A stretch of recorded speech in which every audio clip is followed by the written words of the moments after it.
Hey everyone, I am back with another video for you guys with the Ehlers-Danlos video series. Today I wanted to talk about the most common comorbidities of Ehlers-Danlos. Just like every other video, I totally cannot cover everything, but these are going to be the most common comorbidities across the EDS community, starting with neurological and spine problems. This includes migraines, disc degeneration, spine curvature, scoliosis, Chiari malformation.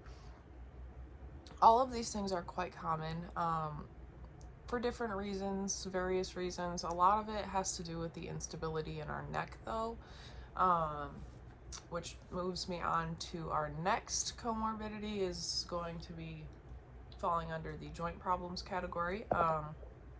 This can range from pain to dislocation, instability, which includes this craniocervical joint in the back of our heads where our head and our neck become one, all the way to a high susceptibility to osteoarthritis. So we want to be aware of the fact that not just our regular joints like our knees, ankles, hips, wrists, elbows, shoulders that we think of it's not just those ones that are going to be at risk for dislocation, pain, swelling, all of the fun stuff that we deal with. It also includes things like our fingers, our toes, the tiny joints that are inside of our ears that help us hear, the little joint in the back that keeps our head where it belongs. Lots of different things like that. The next thing is different digestive disorders, most commonly acid reflux, gastroparesis, or IBS. Something that can be extremely helpful with that I definitely swear by, it arguably saved my life. It's called the low FODMAP diet. Low FODMAP, and it is a pain in the butt to follow. I am not going to sugarcoat that at all. It sucks.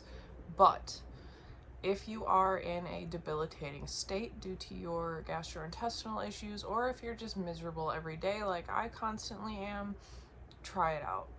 It makes a huge difference. I have just recently started trying to follow it again, and I have only been following it really well for about 24 hours now, and only about a week before that I had been being more conscious of it, and I already feel worlds better. So even if you just keep it as I'm going to try my best to follow it, but don't like totally revolve your life around it, it will still make a difference.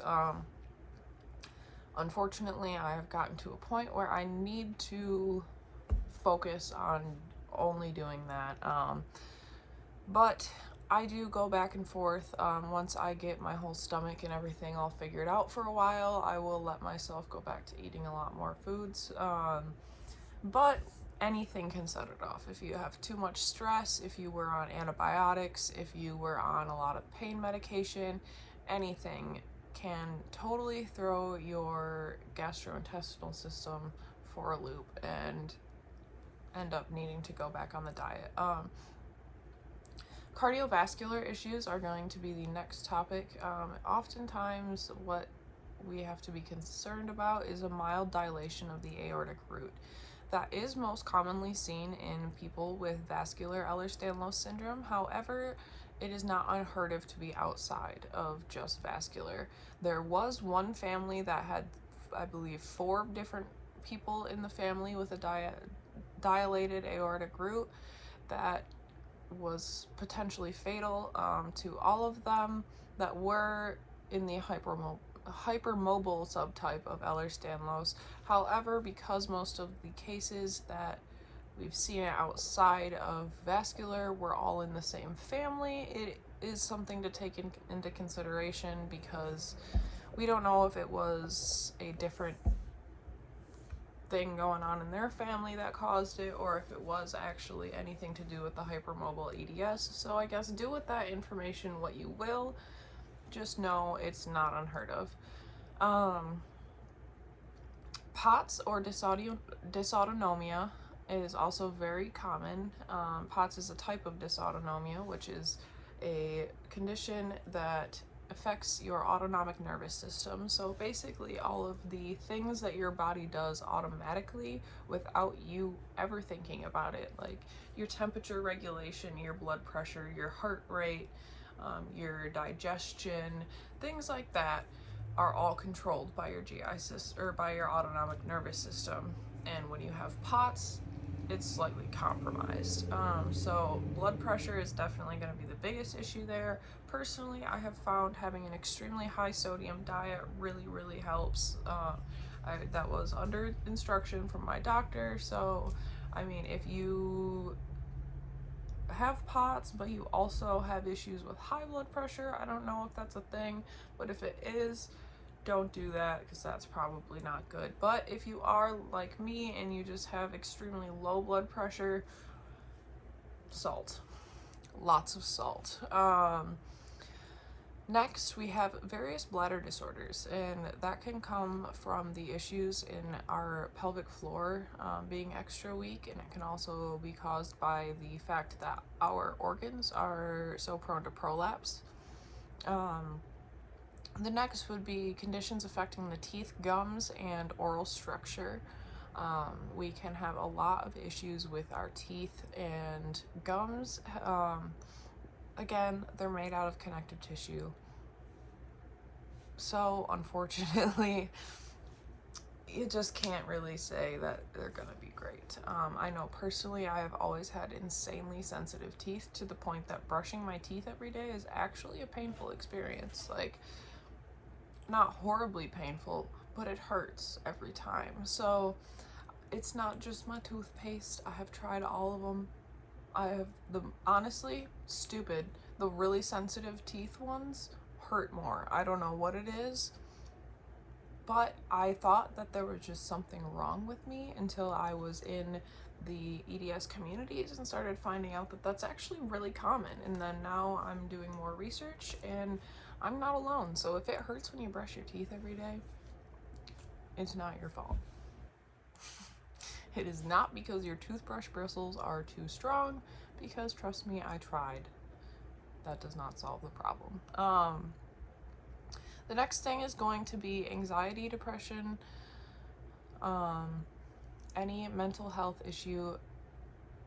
Some of that can come down to the fact that our autonomic nervous system, again, is not quite right. So that also helps regulate all of our happy hormones and our sad hormones and all of those types of things. So if it does not work properly, it will not regulate those things properly. But it also can have a lot to do with the psychological wear and tear that living with a chronic illness can cause. That actually is going to be my next video right after this one, so stay tuned for that one. Chronic fatigue is a really big thing with Ehlers-Danlos also. That can also make our brain fog worse, which I ironically forgot to mention brain fog on my symptoms list. Because, you know, irony, I tell you. Anyway, there's something called the spoon theory, and the spoon theory is essentially what they use to explain this to little kids and explain the concept that you need to take it easy sometimes. Because basically every day everyone wakes up with a certain amount of spoons, and these spoons represent the energy that it takes for us to do everyday activities. And essentially when you wake up with less spoons, you need to be more aware of how you're spending those spoons. Don't do it doing stupid things and then have nothing left to take care of yourself at the end of the night. I have a little tattoo on the inside of my arm that says conserve your spoons, because that is something I am not so great about. I'm really bad at pushing myself really hard and then really hurting for it for a few days. So tell yourself it's okay to take a break. Tell yourself it's okay when you run out of spoons, because otherwise you're gonna pay for it. And last on this list is endometriosis. Unfortunately, it is quite common with females, especially with Ehlers-Danlos syndrome. There's some debate as to why it's more common, but it could definitely have something to do with the fragility of our tissues, which causes them to have lesions on our uteruses a lot quicker and easier. I know I have been getting treatment for endometriosis since I was about, I think, 12 or 13 years old. So it can hit you very young when you have EDS. Unfortunately, all of these comorbidities do add up at the end of the day, and sometimes you feel defeated by your list of conditions, and sometimes you feel like you are defined by those conditions, but I am here to say you are not. We are so much more than what our conditions say about us, so don't forget that. It does not matter if you had one comorbidity on that list or every comorbidity on that list. You are still have every right to a lovely, happy life, and you are still capable of living a full, fulfilling life, and do not let the rest of the world make you feel any differently.